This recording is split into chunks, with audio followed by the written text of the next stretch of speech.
오늘 우리는 오직 주의 영으로라는 제목으로 함께 말씀 나누겠습니다.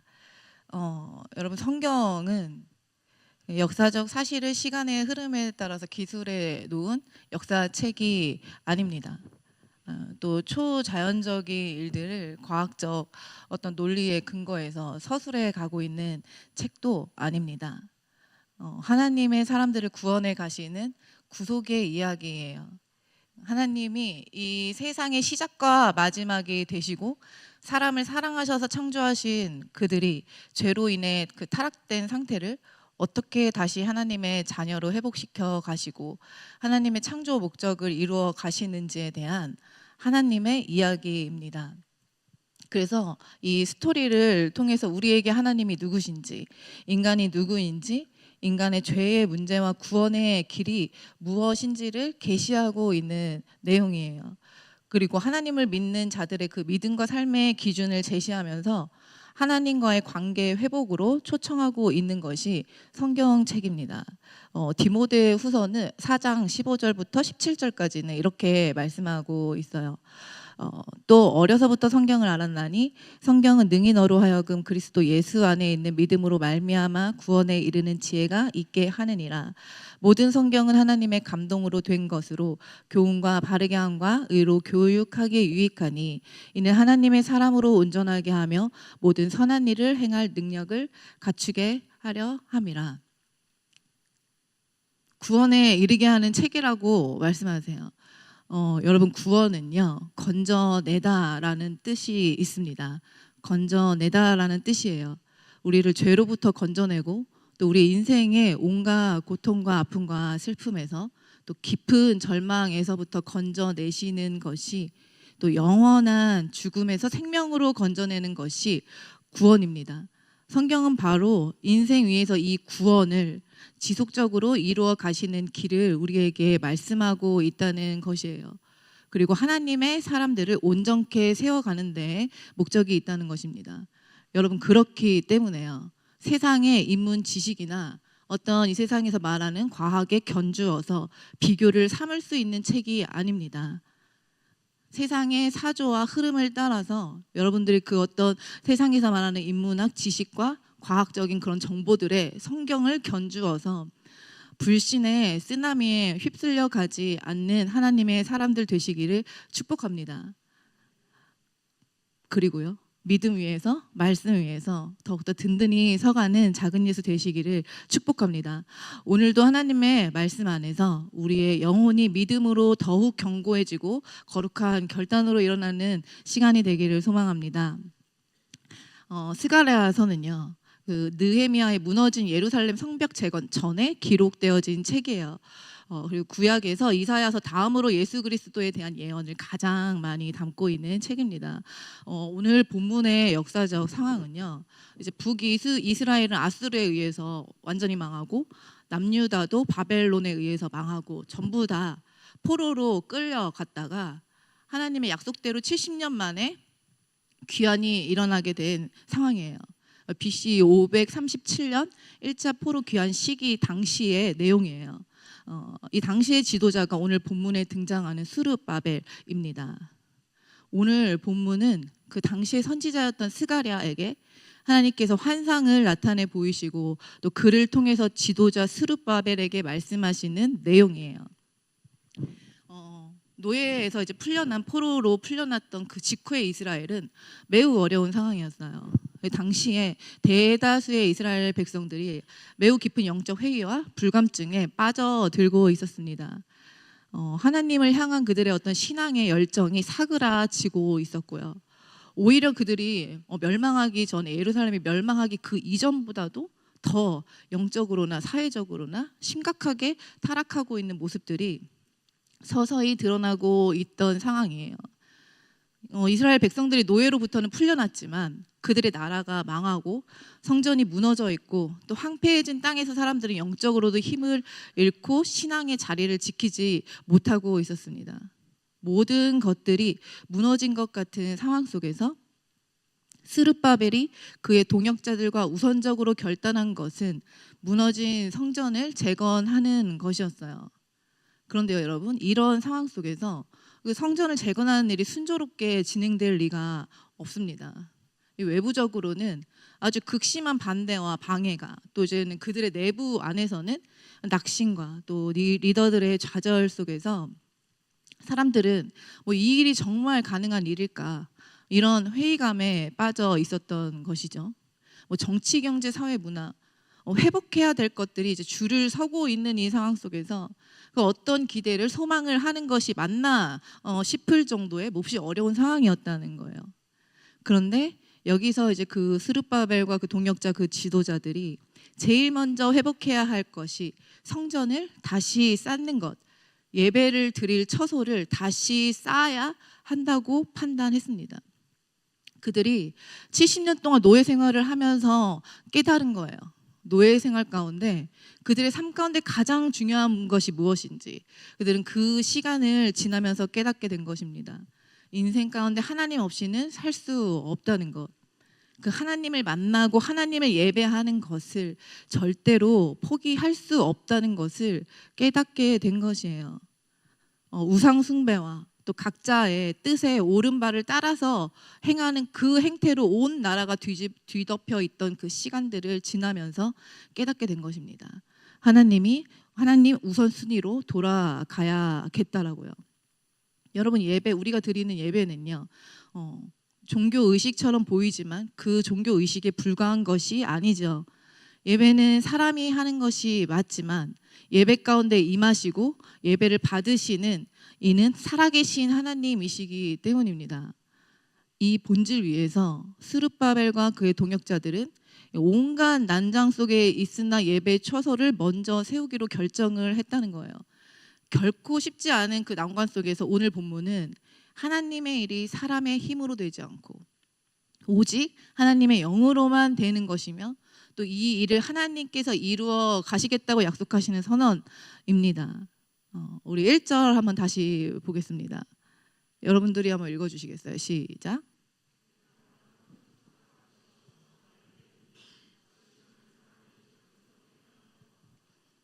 네, 우리가 1절부터 10절까지 쭉 읽은 본문은 스가랴의 질문에 대해서 천사가 1차적으로 답변하는 내용이에요. 스가랴의 질문에 대해 천사는 직접적으로 대답하기보다는 스룹바벨에 대한 그 하나님의 뜻을 설명해 주는 내용들입니다. 우리가 아까 읽어서 아시겠지만 환상으로 또 비유로 하나님께서 스가랴에게 그 하나님의 뜻을 계시하시죠. 여러분, 나는 스가랴처럼 천사가 깨워준 경험이 있다, 이런 분들 있으신가요? 확실하진 않지만 천사가 깨워줬던 것 같다, 있으신가요? 가끔 그럴 때가 있어요. 갑자기 벌떡 눈이 떠질 때가 있지 않습니까? 저도 이제 천사가 나를 깨워줬다라고 이것이 천사구나 뭐 이렇게 확신할 수 없을지 모르겠지만 갑자기 이렇게 깨어날 때가 있어요. 깊은 잠에 들다가 벼랑가 잠을 하나도 자지 않은 것처럼 갑자기 깨어날 때가 있죠. 이제 약간 몇 분 고개를 이렇게 끄덕거리시는 분들이 있으세요. 저와 이제 스가랴와 동일한 경험들을 있으신 분들이 있는데, 그럴 때는 저의 경우에는 기도해야 되더라고요. 그럴 때 저의 경우에는 다시 잠을 청하면 잠이 오지 않아요. 그럴 때는 하나님이 앞에서 무릎을 꿇고 기도를 해야 되는 시간이었어요. 여러분 중에도 혹시 이것이 천사인지 무엇인지 알지 못하겠지만 갑자기 깨어난다, 여러분 그럴 때는 기도하셔야 합니다. 말씀을 보셔야 돼요. 그때는 하나님께로 나아가야 합니다. 스가랴 4장 6절 말씀 우리 다시 한번 읽어보겠습니다. 여러분들이 읽어주세요. 시작.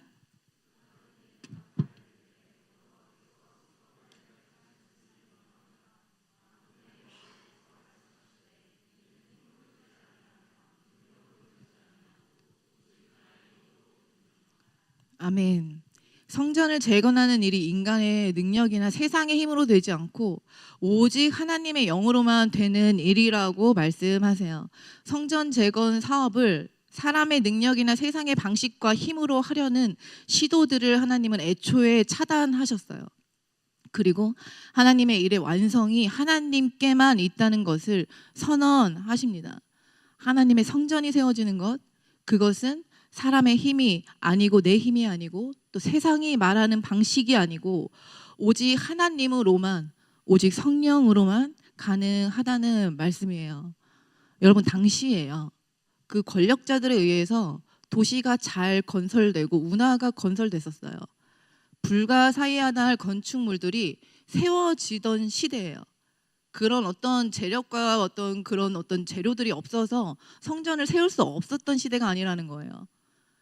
지금 이 스룹바벨과 그 동역자와 이스라엘들이 세우려는 성전보다 훨씬 더 화려하고 훨씬 더 튼튼한 건물들이 이미 세워져 있던 시대예요.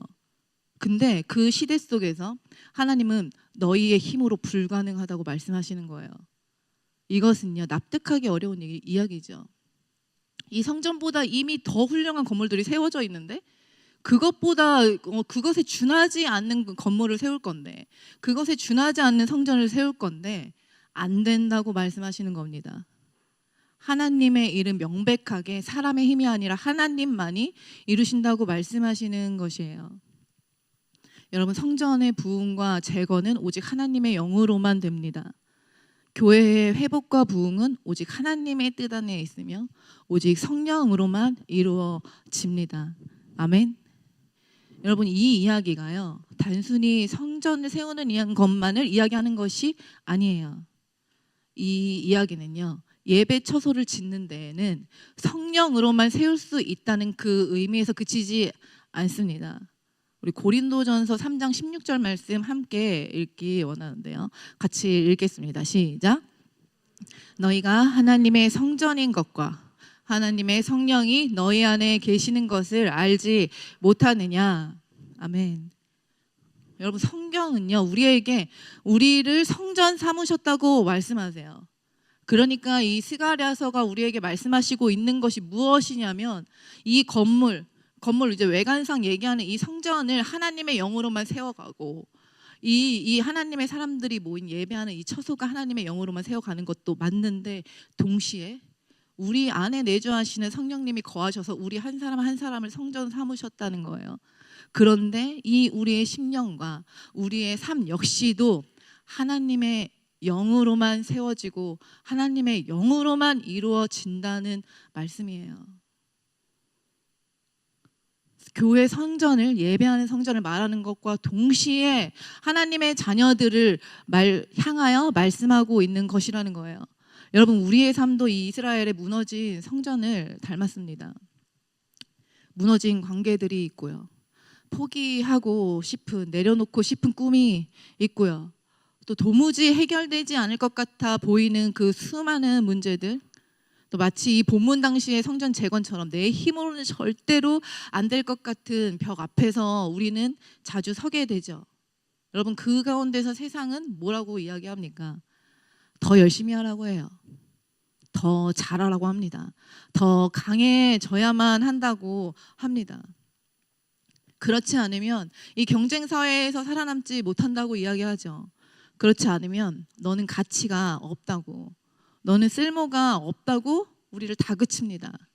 그 세상의 방식 속에서 여러분도 스스로를 다그치시지는 않나요? 그런데요, 오늘 하나님은 우리에게 다르게 말씀하시는 거예요. 이는 힘으로 되지 않고 능력으로 되지 않고 오직 주의 영으로, 오직 하나님의 영으로만, 하나님의 성전된 너희의 심령과 너희의 삶이 이루어진다라는 거예요. 교회의 부흥과 성장과 평안도, 하나님의 성전된 몸인 우리의 회복과 성장과 평안도 오직 성령으로만 된다고 말씀하십니다. 여러분, 그렇다면요, 우리 오직 하나님의 영으로, 성령으로 산다는 것이 무엇일까요? 대답하고 싶어 하시는 분들이 있는 것 같아요. 한번 몇 가지로 같이 살펴봤으면 좋겠습니다. 첫째는요, 나 자신의 힘을 내려놓고 하나님의 도우심을 구하는 거예요. 하나님의 영으로만 된다라는 것을 믿고 따라가는 길이요. 우리가 붙잡아야 할 것은 자기 확신과 우리의 능력과 의에 있는 것이 아닙니다. 경험을 의지함도 아니죠. 오직 성령을 의지하는 것이라는 거예요. 우리가 잘 알고 있는 그 성경의 스토리 있지 않습니까? 물론 모르시는 분들도 있을 수 있는데, 예수님의 수제자 베드로가 어부였습니다. 바닷가에서 이제 물고기를 잡는 아주 잔뼈가 굵었던 어부였는데 잔뼈가 이제 굵고 매우 경력자다 보니까 어디다가 그물을 내려야지 물고기를 잔뜩 잡을지 알 거 아니에요. 그런데 이제 그가 온갖 방법을 다 썼는데 물고기를 한 마리도 잡지 못한 상황에 주님이 딱 나타나세요. 그래서 그 영역에서 어부라는 그 일 가운데서 이미 숙달되고 숙달된 이 베드로에게는 납득하지 못할 만한 제안을 하시는 거예요. 반대편에 저쪽에다가 그물을 내리라는 거예요. 그러니까 뭐 약간 과장을 하자면요, 뭐 이렇게 피아노를 손으로 쳐야 되는데 발가락으로 쳐라. 과장을 하자면요, 뭐 이런 얼토당토하지 않은 이야기를 예수님이 하시는 거예요. 근데 베드로가 어떻게 합니까? 그가 자신의 판단과 경험과 자신이 지금까지 했던 그 어떤 순간의 생각들을 고집했다면요, 베드로는 주님을 놓쳤을 거예요. 그러나 자신의 판단과 경험을 버리고 그 말씀을 따릅니다. 자신을 내려놓습니다. 내려놓는다와 같은 의미의 또 다른 표현은요, 내려놓는다와 같은 의미의 또 다른 표현은 자신의 사고를 확장하고 얼토당토하지 않는 것 같은 그 말을 믿는 것이에요. 거기서 하나님의 가능성을 마주하게 되는 것입니다. 그때 오직 주의 영으로만 되어지는 것을 바라볼 수 있게 되는 것이에요. 여러분, 이것이 곧 자기 부인이고 하나님 앞에서의 겸손입니다. 여러분, 하나님 앞에서의 겸손은 하나님은 창조주시고 나는 피조물이라는 사실을 기억하는 거예요. 이 사실을 고백하는 거예요. 그리고 자신의 실패와 한계를 고백하는 그 자리에서 그 겸손으로 하나님 앞에 엎드리는 자에게 하나님의 능력이 임합니다. 여러분, 우리는요, 하나님의 뜻을 듣기 위해 하나님께 물어봐야 돼요. 오늘 본문에서 스가랴는요, 하나님께 질문하고 또 질문해요. 그리고 하나님의 음성을 듣습니다. 그리고 스룹바벨은 선지자 그 스가랴를 통해서 들려주시는 하나님의 음성을 또 들어요. 스가랴는 계속해서 하나님께 묻습니다. 그리고 우리가 읽은 이 본문에 등장하는 스가랴와 스룹바벨이 아니더라도 성경에서 하나님이 세우신 하나님의 사람들은요, 끊임없이 하나님께 묻고 물어요. 하나님께 답을 구합니다. 하나님으로부터 길을 찾아요. 하나님은 간절히 찾는 자들에게 응답하시는 분이시니까요. 여러분, 오직 성령을 따른다는 것은 하나님의 성전인 우리를 하나님이 주인 되시게 하는 것에 있습니다. 여러분, 두 번째로요, 영적 루틴을 지속해야 돼요. 영적 루틴을 지속하셔야 합니다.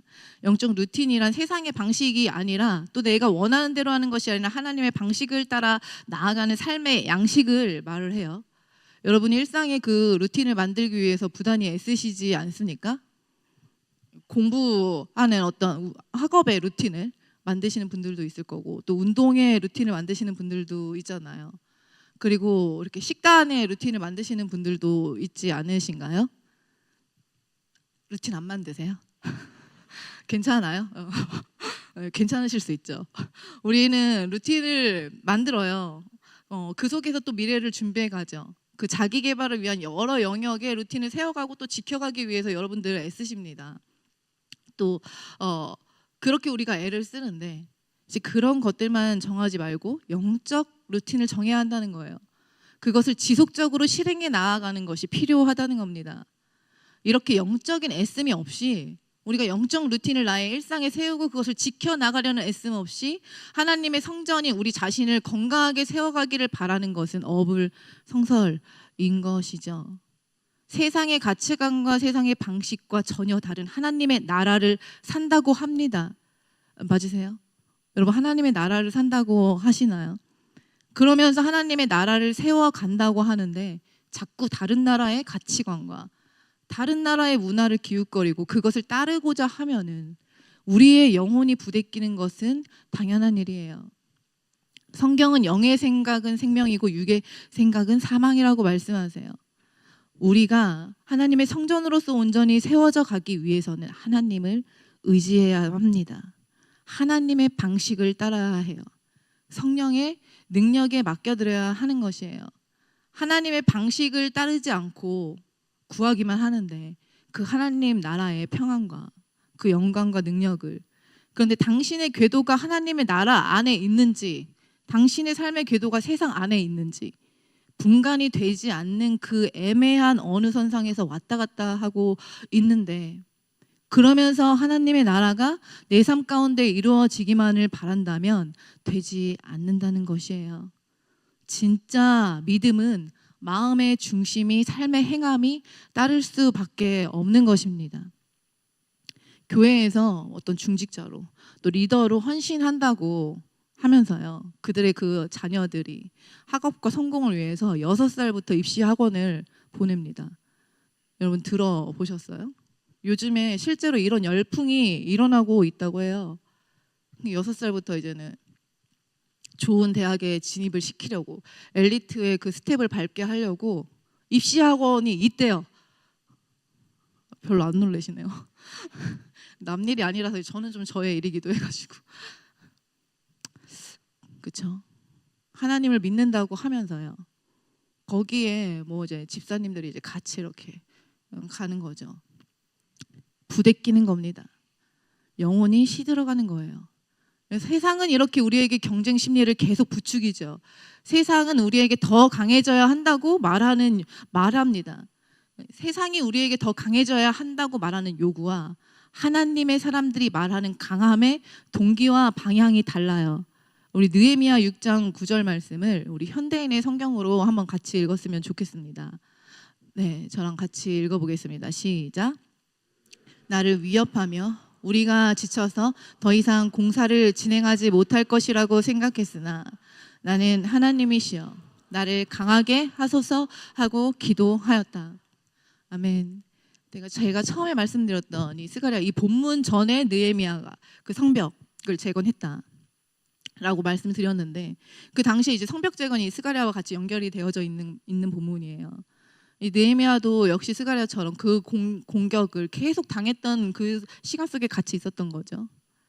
계속 이제 심지어 느헤미야를 죽이려고 했어요. 성전이 재건되는 일을 방해하는 세력들이 너무 거셌던 거죠. 모함을 하고 죽음의 위기까지 처했는데, 그 상황 속에서 느헤미야가 하나님, 이것 좀 피하게 해주세요. 이거 성전 건축 못 하겠습니다. 하나님, 어떤 다른 계획이 있지 않습니까?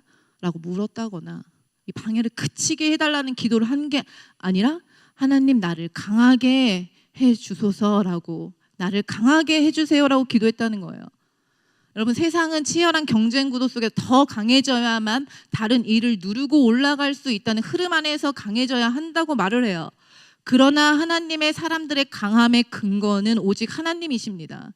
우리가 더 강해지기를, 더 힘이 있게 되기를 바라는 마음이 향하는 것은 오직 하나님으로 인해서 강하고 담대하게 될 것에 대한 기대예요. 그리고 그 힘과 용기로 하나님의 사명을 감당해 나갈 것에 대한 소망입니다. 전혀 다른 거예요.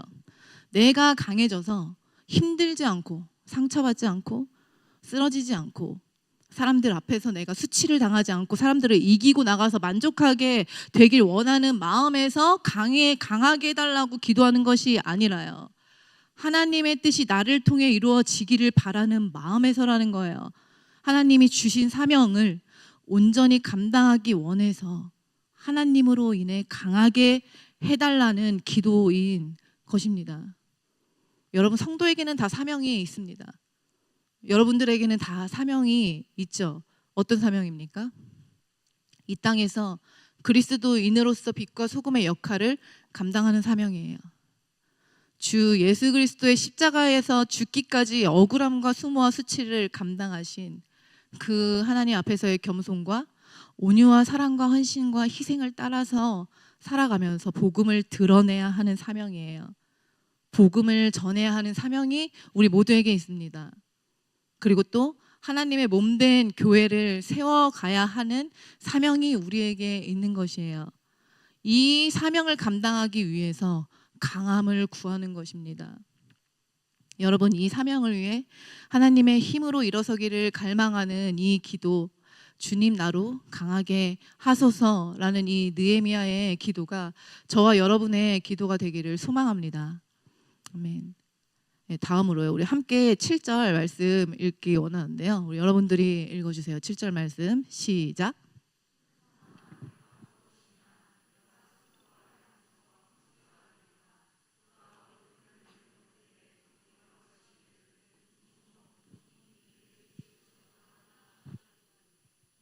네. 여러분 다음은요. 큰 산이 평지가 될 것이라는 것을 믿는 거예요. 이것을 선포하는 겁니다. 여러분 우리 이제 선교가 다 시작됐는데요. 우리 이미 이 작은 예수는 그 단연간의 선교를 통해서 하나님의 능력을 많이 경험한 공동체예요. 이번에 좀 안타깝게도 선교를 신청하지 못하신 분들이 있다면 동계 때 또 이제 선교가 기다리고 있고 해마다 있습니다. 선교의 역사가 30년 정도 됐다고 들었어요. 이 교회 단기 선교의 역사가 하나님의 능력을 많이 경험했어요. 하나님이 귀한 은혜를 여러분들에게 많이 부어주셨습니다.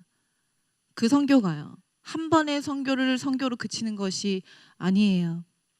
선교 때 우리에게 나타내 보이시고 부어주신 그 크신 은혜와 능력과 그 하나님의 임재들을 추억하면서 신앙생활 하라고 아름다웠던 기억으로 간직하고 이따금씩 한 번씩 미소 지으라고 우리에게 그 시간들을 허락하시는 것이 아닙니다.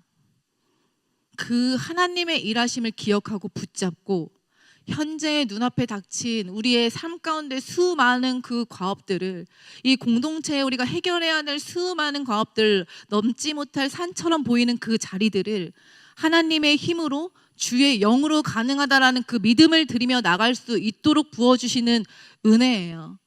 맛보아 알도록 해주시는 것이라는 거예요. 그래서 우리에게는 책임이 있어요. 어떤 책임입니까?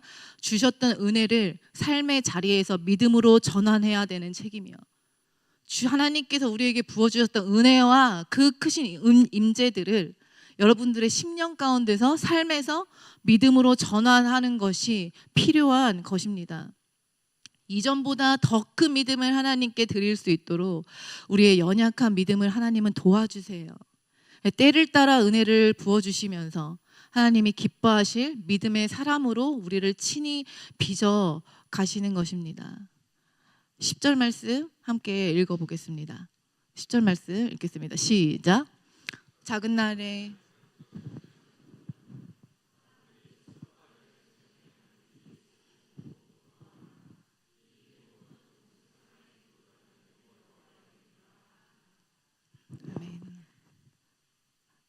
여러분 작은 일들이 우리의 눈에 보일 때 하찮아 보이죠. 특별히 뭐 직장에서 또 이렇게 내가 원하는 어떤 직무나 포지션이 아니라 뭐 이렇게 작은 일을 하고 있다면요. 또 학업의 자리에서 나의 비전을 바라봤을 때 지금 내가 하고 있는 공부들이 너무 소소해 보일 때도 있고요. 또 교회 안에서 어쩌면은 여러분들이 어떤 섬김을 감당하실 때 그 포지션의 자리가 사소하고 작게 여겨지실지 모르겠어요.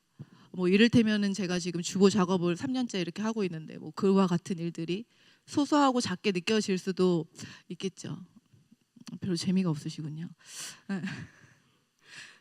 그런데요, 오늘의 말씀이요. 작은 날의 일이라고 멸시하지 않는 것이 하나님의 방식이라는 거예요. 세상은 작은 날의 일이라고 멸시합니다. 세상은 너가 지금 작다고 무시해요. 그러나 하나님의 방식은 작은 일을 통해서 큰 일을 행하신다는 거예요. 우리는 이 말씀 좋아해요. 시작은 미약했으나 끝은 창대하리라. 근데 이 말씀에 시작은 미약하였으나 이제 여러분도 한번 가만히 생각해 보세요. 내가 시작은 미약하였으나에 집중하시는지. 내 끝은 창대하리라에 많이 집중을 하는데 과정이 있어 미약한 데서 인내로 견뎌야 되는 시간들이 있음을 이 말씀은 우리에게 알려주시고 계세요. 그 작은 시작을 견디라고 성경 우리에게 말씀하십니다. 불평으로 악으로 깡으로 견디는 것이 아니에요. 그것은 세상의 방식이고요. 성경이 말하는 견딤은 그 인내는 하나님을 향한 신뢰 안에서 싸우고 견디는 것을 표현합니다. 하나님 방식으로의 견딤은 악으로 깡으로 버티는 것이 아니에요. 이것은 세상의 방식입니다.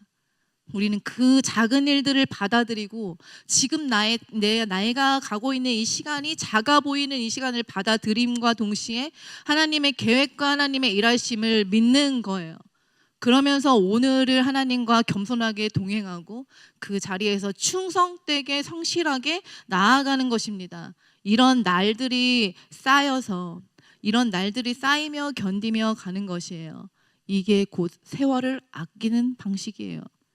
주님의 말씀을 따라 살아가는 시간들, 내 감정대로, 내 뜻대로, 내 판단대로, 세상의 방식대로가 아니라 하루하루 너무 미미해 보이는데, 하루하루 너무 희미한데, 너무 작은데 하나님의 말씀대로, 하나님의 방식대로 그것을 포기하지 않고 계속 나아가는 삶이요. 그 시간들을 통해서 하나님께서 그 시간을 사용하시겠다는 거예요. 작은 날의 일이라고 멸시하는 자들은 그 일을 보지 못하겠죠. 그 작은 날의 시간과 일들을 하나님께 믿음으로 드리라는 겁니다. 그래서 성경은요, 곳곳에서 세상 사람들의 형통을 부러워하지 말라고 말씀하세요. 왜인가요? 궤도가 다르기 때문이에요. 다른 선상에 있기 때문입니다. 우리가 부러워하고 질투를 하는 대상은 여러분 누구세요? 한번 잘 생각해 보세요. 나는 누구를 부러워하고 좀 질투하는가? 비슷한 선상에서일 거예요. 나도 조금 더 하면 이룰 법한, 나도 가질 법하다고 판단되는 선상에서 부러워하고 질투를 하게 되죠. 전혀 다른 세계에 대해서는 부러워하지 않잖아요. 이를테면은 여러분 혹시 인디언의 그 북이 영화가 부러우신가요? 감사합니다. 여기서 부럽다고 하면은 지금 약간 좀 곤란한 지점이긴 해요. 부럽지 않잖아요. 다른 세계예요. 다른 궤도예요. 그 선상에서 하나님의 나라를 사는 하나님의 자녀들은 세상 사람들의 형통을 부러워하지 말라는 거예요. 마치 인디언의 북이 영화와 같이 그 정도로 뭔가 다르다는 겁니다. 다른 궤도라는 거예요. 여러분, 우리가 하나님 나라의 방식을 따르려면 말씀을 알아야 돼요. 기도해야 합니다. 이 스룹바벨과 동역자들처럼 우선순위를 정해야 돼요. 예배를 드려야 합니다. 여러분, 그리고 여러분들을 돕고 계시는 교역자님들에게 물어보세요. 여러분들보다 세상 지식이 부족할 수 있습니다. 다른 영역에 취약할 수 있어요. 관계적으로 기술이 또 연약할 수도 있습니다. 그러나 하나님의 말씀을 맡은 자들이에요. 영혼을 세워가는 일을 맡은 자들입니다. 이 사실 안에서 신뢰하고 여러분들 말씀에 대한 질문을 많이 하세요. 교역자님들 이렇게 그런 걸로 이제 괴롭히세요. 말씀 질문을 계속 하세요. 혹시 싫으시? 말씀을 질문하시고, 또 여러분들이 신앙생활을 하시면서 드는 질문들을 가지고 교역자님들을 찾아가세요. 여러분, 그럴 때 하나님께서 하나님의 몸된 공동체, 하나님의 성전을 질서 안에서 세워가시는 그 하나님의 섭리를 경험하게 되는 것입니다. 여러분, 하나님 나라를 사는 하나님 나라의 시민인데 세상의 가치관을 따라 무언가 이루기 위해 다른 방향을 따라 열심히 내는 것은 당신이 속한, 여러분들이 속한 하나님 나라의 궤도의 흐름과 맞지 않는 방식을 따라 움직이는 것이기 때문에 우리는 부대끼고 우리의 영혼은 시들게 됩니다. 여러분, 우리가 서 있는 곳을, 내가 서 있는 곳을 회칠한 무덤과 냉소가 가득한 땅으로 만들 것이냐, 아니면 생명이 솟아나고 자라나는 생명의 땅으로 만들 것이냐는 상황과 환경에 있지 않아요. 여러분들의 존재가, 당신의 존재가 곧 꺼져가는 등불이라고 정의할 것인지, 아니면 훗날 활활 타오를 나를 기다리고 있는 작은 불씨라고 정의할 것인지는 당신의 상태에 있지 않습니다. 우리가 현재 상황 갈 때가 분명할 수 있지만 굉장히 충분한 단비를 만나서 이전보다 누구보다 더 든든한 가지가 될 것을 기대할 수 있느냐는 판단은 다수의 동의가 필요하지 않아요. 이 모든 것들은 하나님을 향한 오직 우리의 믿음에 있습니다. 전적으로 그래요. 완전히 그렇습니다. 오직 믿음으로 구원에 이르는 길이 있고 오직 하나님만으로 된다는 믿음의 확신에 있는 것입니다. 우리의 삶을 사는 동안 믿음을 선택하는 매 순간이 구원을 경험하게 되는 것이에요. 어떤 다른 능력으로, 다른 기술로, 어떤 다른 인간관계로 우리의 슬픔과 우리의 고통과 우리의 아픔으로부터 건져지는 구원에 이르는 것이 아니라 오직 하나님을 향한 믿음에 있다는 거예요. 제가 우리 코로나 한참 있을 때 있지 않습니까? 선별 진료소 이렇게 막 세워져 있고요. 이제 그럴 때 제가 제가 아들이 3명 있습니다. 이제 첫째는 고등학교 1학년이고 둘째는 중학교 1학년이고 이제 막내는 초등학교 2학년이에요. 근데 그 막내가 이제 그 6살 때 같이 코로나 검사를 하러 갔었어요. 예, 이렇게 선별진료소 이렇게 막 있고 그날 이제 날이 몹시 추웠던 날이었어요. 막 완전히 이렇게 막 매서운 바람이 막 몰아치는 날이었는데 이제 저도 이제 둘 다 이제 코로나 검사를 받아야 되는 상황이었거든요. 근데 제가 막내 옷을 제대로 못 입힌 거예요. 이제 둘 다 약간 컨디션이 안 좋고 그렇다 보니까 되게 이제 매서운데 이제 저는 이제 롱패딩을 입었는데 제가 이제 막내는 약간 숏패딩을 입힌 거예요. 그래서 이제 그 사실을 줄을 서면서 이렇게 봤다가 어떡하지 이제 그때 알았어요.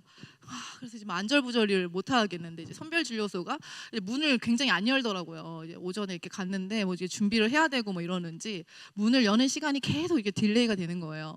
그래서 지금 뭐 둘 다 이제 컨디션이 안 좋고 지금 내가 애기 옷도 제대로 못 입혔는데 막 이게 계속 안절부절하죠. 근데 뭐 선우가 제 그 막내가 뭐 계속 막 콧노래를 불러요. 뭐 괜찮나 봐요. 그래서 너 괜찮아? 그래서 제가 이렇게 막 계속 이렇게 패딩 이렇게 열어가지고 이렇게 안으로 들려 자기 괜찮대요. 그래서 저한테 저기 좀 비둘기를 보래요. 막 날아가더라고요. 비둘기니까 뭐 날아가기도 하겠죠. 그래. 짜증이 나는 거예요. 막 빨리 좀 문을 열어야 되는데 뭐 사람들 줄도 길고 이거 언제 받을 건가 막 잉용 막 이렇게 막 이렇게 뭐 차 지나가는 소리가 나요.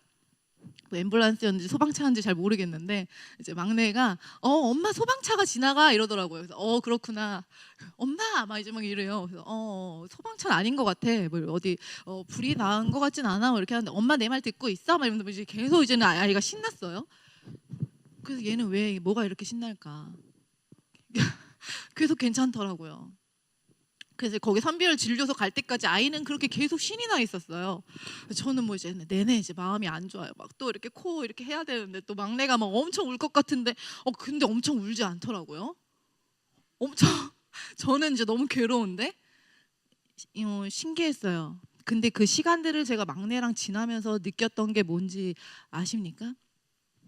얘는요 지금 엄마랑 같이 있으면 되는 거예요. 엄마랑 함께 있다는 그 사실로 충분한 거예요. 선별진료소에 지금 줄을 막 서 있든 잠깐 매서운 바람에 엄마가 숏패딩을 입히고 있든 비둘기를 잘 안 보는 것 같기도 한데 소방차도 안 본 것 같은데 근데 엄마랑 함께 하는 것만으로 만족하는 거예요. 그렇구나. 나는 하나님과 함께 하는 것만으로 우리 막내처럼 만족하는가? 우리가 하나님과 함께 한다는 그 시간을 믿는다면은 이 막내처럼 어떤 상황에서도 즐거워하고 기뻐할 수 있을 텐데 아마도 저희 그 막내는 저랑 같이 그 험한 광야를 건너거나 계곡을 지났을지라도 두려워하지 않았을 거예요. 못 믿겠습니까? 두려워하지 않았을 것 같아요. 그때 그 막내가 저에게 보여준 불평 하나 없이 계속 내내 즐거워했던 그 모습은요. 여러분 말씀을 정리하겠습니다.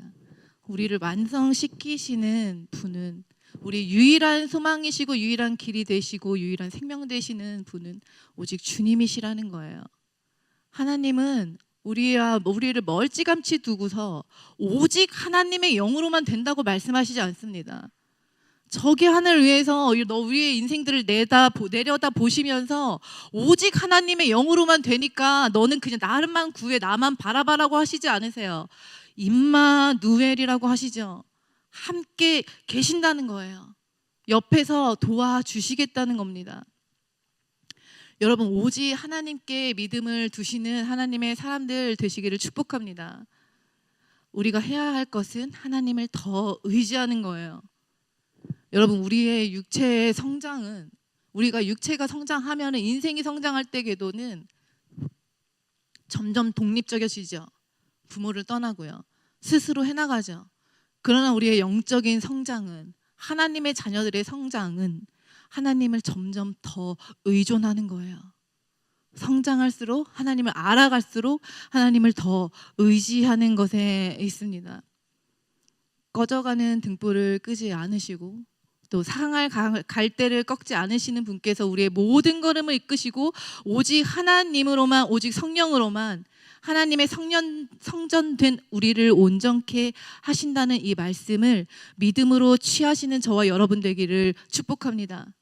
하나님의 성전으로 부르신 우리를, 우리 공동체를, 또 우리의 삶을 이루시고 완성시키시는 유일하신 분만을 온전히 향합시다.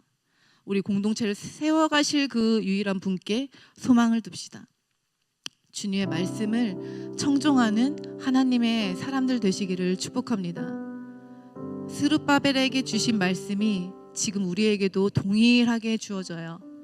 우리의 삶도, 우리의 공동체도, 우리의 회복도, 사역도, 그 모든 완성이 주님의 영으로만 되어지며 주님의 영이 이 모든 것들을 이루어 가실 것입니다. 아멘.